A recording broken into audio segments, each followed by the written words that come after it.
Welcome, I'm George, and we're here for another program of My Life. And it's a pleasure for me today to actually interview a former student. This young man, Ron Davis, Yes. I've watched grow up. You Ron have. is the director of Parks and Rec in Oxford Township, and we're going to talk about Ron's life. And it's basically, like I say, I've watched him grow up, knew the family, and it's going to be a pleasure to again review what's happened with Ron. Great. So Ron, you were born in 1964. 1964. Mom, Kathy, was born and raised in Gingiville. Gingiville, okay. Gingiville, right there, just part of the little area between Lake Orion and Clarkston, and she went to Lake Orion High School. Okay. Dad grew up in Southfield, and they moved, when they got married, they moved out to the Clarkston area. Dad worked at GM, and Mom did various things, but ultimately was a bus driver for the Clarkston schools. That's when I met her, and Yeah. had a great time working with her. So how did Mom and Dad meet? She was Orion, he was Southfield. Dad used to work at the Blue Sky Drive-In Oh, at the okay. front gate. So Uh-huh. somehow they met there, and I guess the rest is history. But yeah, I remember stories about the Blue Sky Drive-In and the restaurant that was down around the corner. It wasn't Ted's, but I don't. Similar to that. I'm Yeah. drawing a blank now, but Yeah. back in my growing up era too. But, So some of the stories are great of my dad and painting his car with Kathy on the side. Back in the Oh, 50s, boy. that was Uh-huh. the thing. But yeah, they were almost married 45 years. It would have been 45 years the year my father passed away. Wow. And he's been gone 12 years, and my mom's been gone 5 years, I believe. Okay. So, but yeah, they were great parents to have. I learned a lot. So basically, when they were married, they basically settled in the Clarkston area. Yeah, in Clarkston. I grew up at Clintonville and Walden, Okay. basically the Oakhurst area there. And that's where, they had lived their entire life. Dad worked at GM, and like I said, Mom was a bus driver for Clarkston schools, but that's where we grew up, on the dirt road of Walden. It was great times. Yeah. Great times. So you've got a brother and a sister. Yep, older brother Ray, he lives now in Caseville. Okay. He does museums around the country, I should say around the world.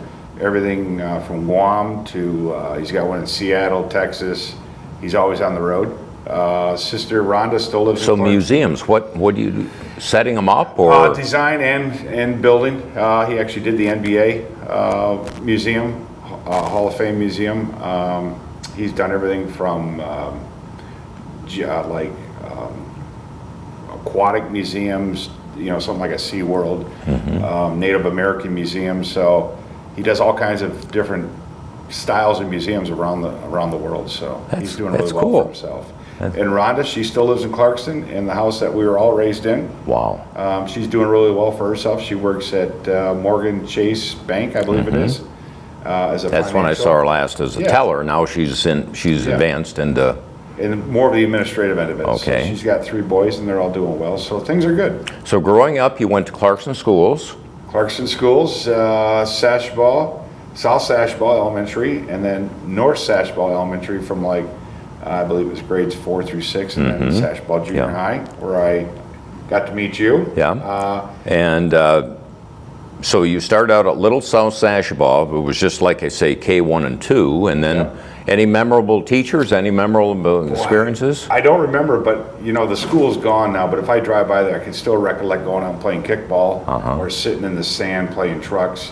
One of the worst days I had at that school was I was climbing the slide, and instead of going feet first, I tried to go head first. Oh, no.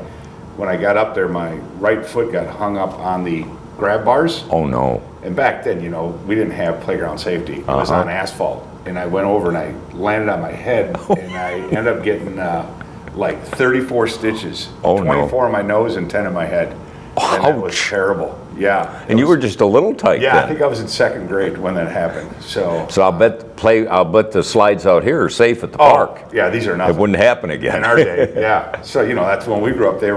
Playground was a sewer tile and tractor tires. So, but no, I can still recall going there as a kid during the summer, and they'd bring in the swimmobile, it was like a trailer, and they would just fill it with water right out of the fire hydrant. Yeah. And that's, I still have some memorable days at South Sashbaw, and the same thing with North Sashbaw. Some of my greatest childhood days were spent there. Yeah, my partner Linda was your teacher. Yep, she was my teacher. I still recall sitting in her classroom, looking out the window, daydreaming, as I always probably did. But those people in your life make an impact, because I can still see her, and she hasn't changed my eye, not one bit. But yeah, I can still go back to her classroom and see her instructing me. So there's some great times there. Then we get to Sashbaw Junior High. That's when I met you. Yeah, Sashbaw Junior High, home of the Cougars. That would have been 7th, 8th, and 9th grade, I believe, right? Yeah.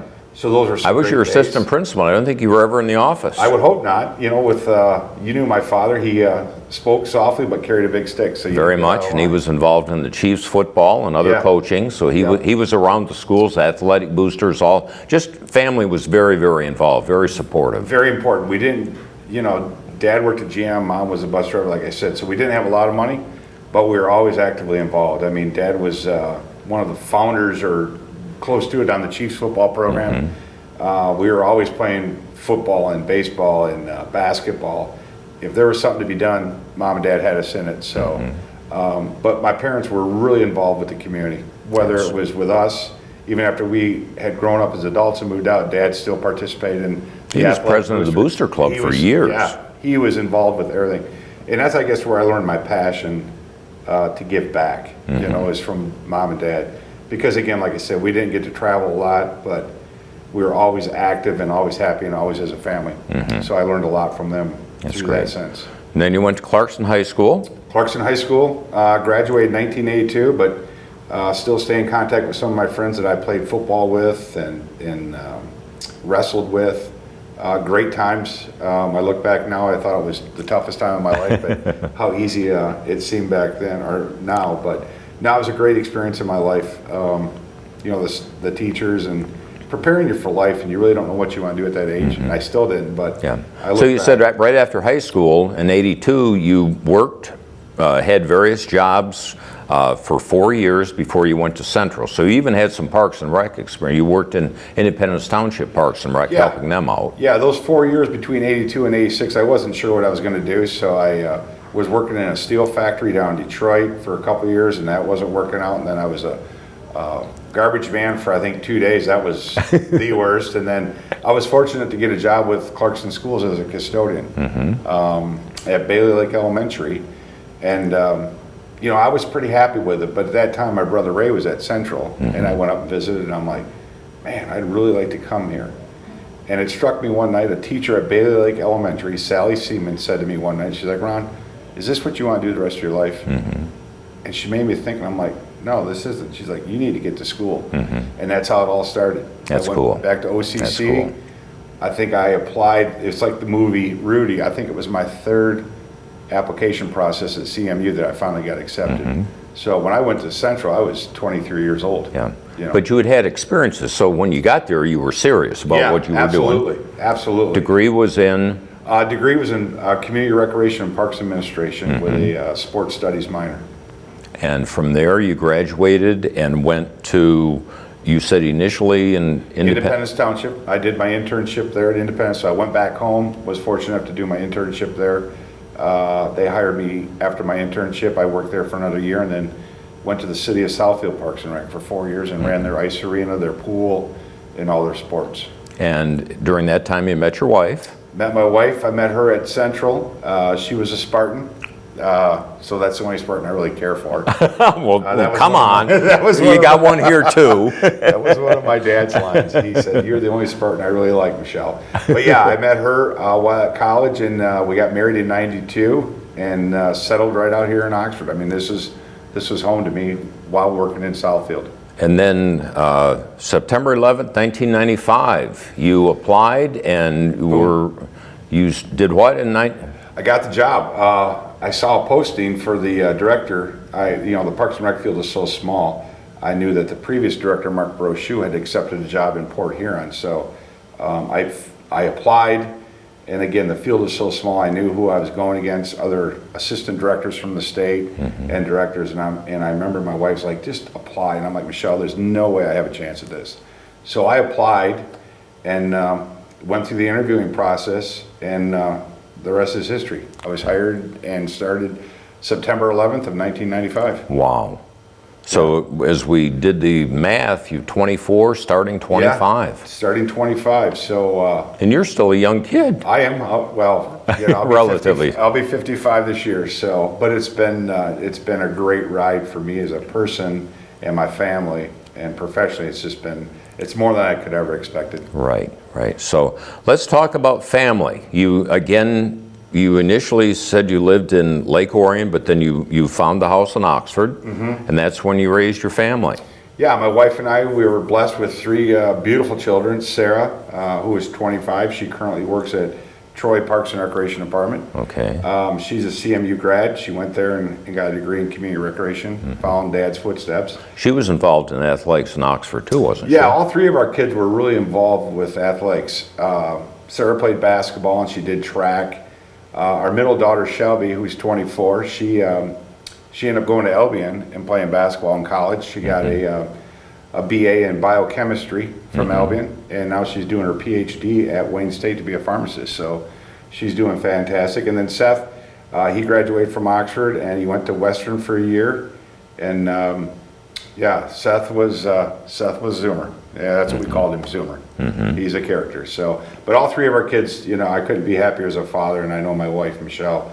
All three of our kids were great people in the community, in athletics, just great people to be around. So, and again, we talked about Shelby, and Shelby again in high school again was strong athletics. Yeah, basketball was her bailiwick. She had, you know, she was had numerous opportunities to go play at different schools, but once she visited Albion, that was she liked that setting, smaller college. She played basketball at Albion, and it was neat to see one of your children play in a college setting. But you know, we're so proud of all three of them. I mean, they all had their own niche, and they all had their own different characteristics that, you know, as their dad, I'm so proud of them. Yeah, you said the biochemistry was foreign to you. Yeah, she majored in biochemistry, so I had Grade no point idea. Was like 3.98 or something like that. Yeah, so if her teachers from Oxford would understand what kind of student she is, but she's just so dedicated to her studies. Sarah's much like me at Central, great student. Whether or not she applied herself as best as she could, but she got her degree, and she's just a wonderful person to be around. She's a chip off the old man's block. Is she married? Any kids? No, neither one of our kids are married at this time. They both have boyfriends who are Michelle and I really enjoy their boyfriends, and they're both career people. So we couldn't be prouder of our daughters and the selection that they've currently made with their, if you want to call them their significant others. Yep. Very good. So with the recreation, you started out in '95, and what can you basically the program? Let's go through the transition. When you started out in '95, what was the programming like? When I started here in '95, the department consisted of the director and a maintenance superintendent. Wow. That's what it was. And then from there, it's just grown. We had 2 parks, 2 staff, and just hard work and due diligence on my part, creating partnerships and working closely with the schools. We absorbed the adult ed program, and from there it just took off. So we basically went from 135 acres at that time. Now we're over 550 acres, 7 full-time staff, over Great 300 programs. programs. Let's take a break, and we'll come back and continue on with Ron's life. Okay, great. Thank you.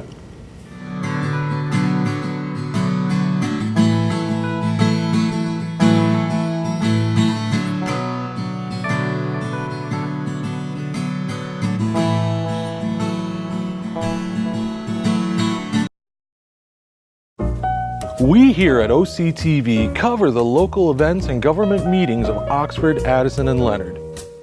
We also produce and edit programs for you viewers out there.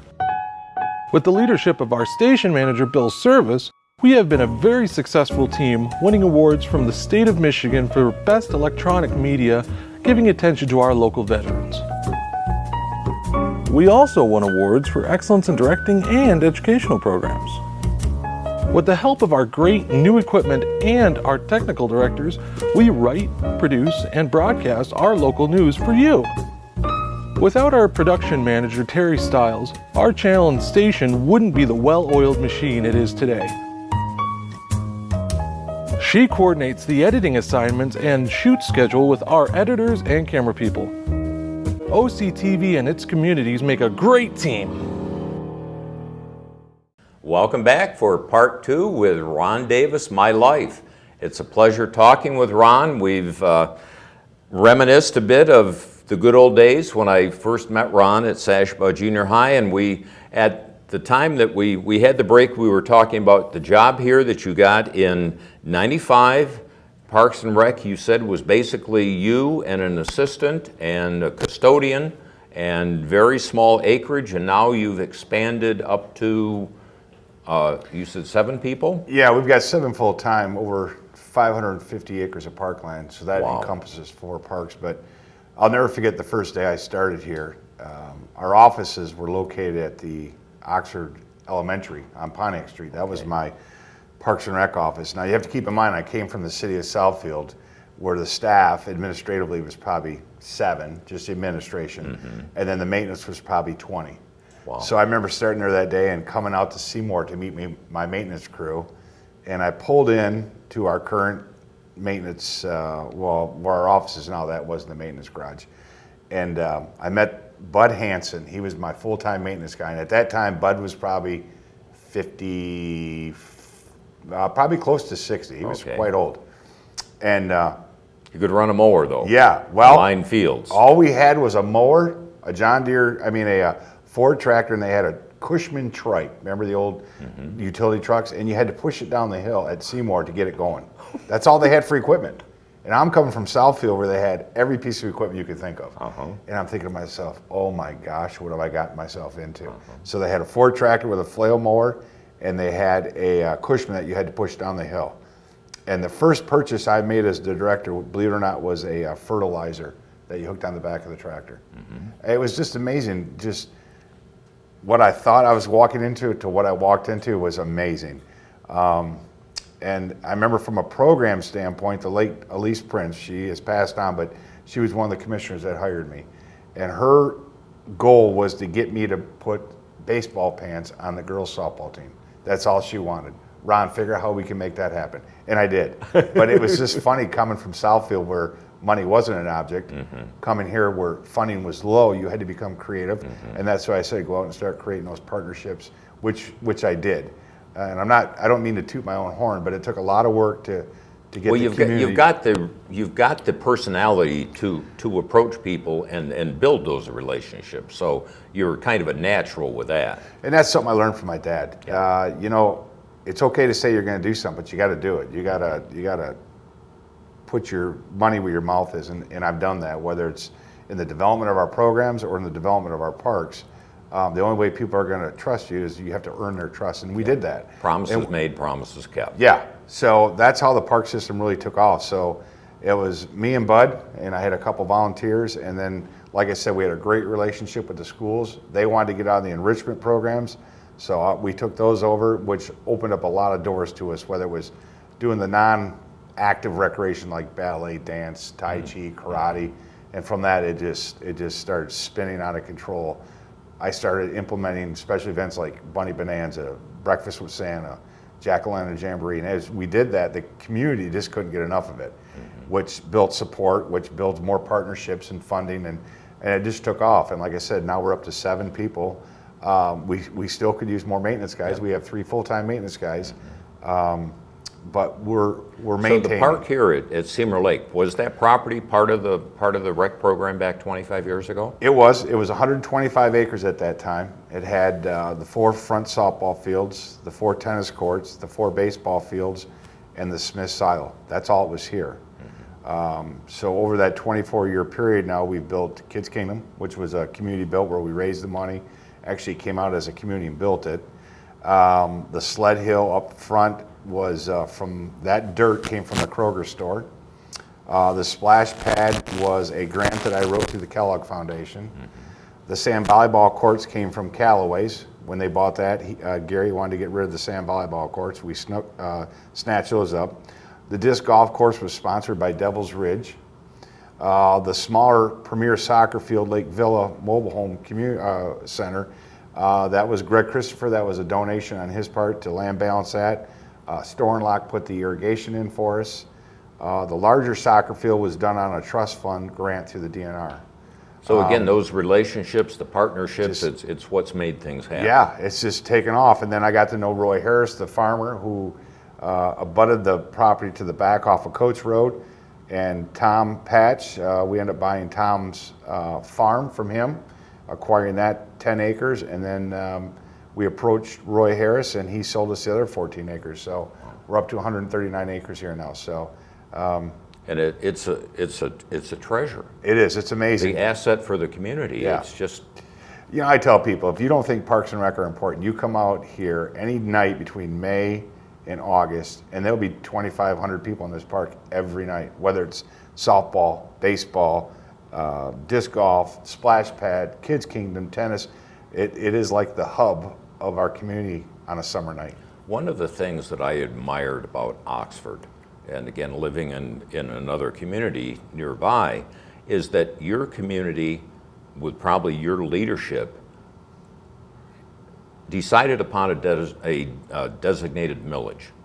And you've had that now for how many years? I think the first one was back in the 80s when they purchased the property in 82, which is Seymour Lake Township Park. And I think that's when the first millage actually got started, was back in the 80s.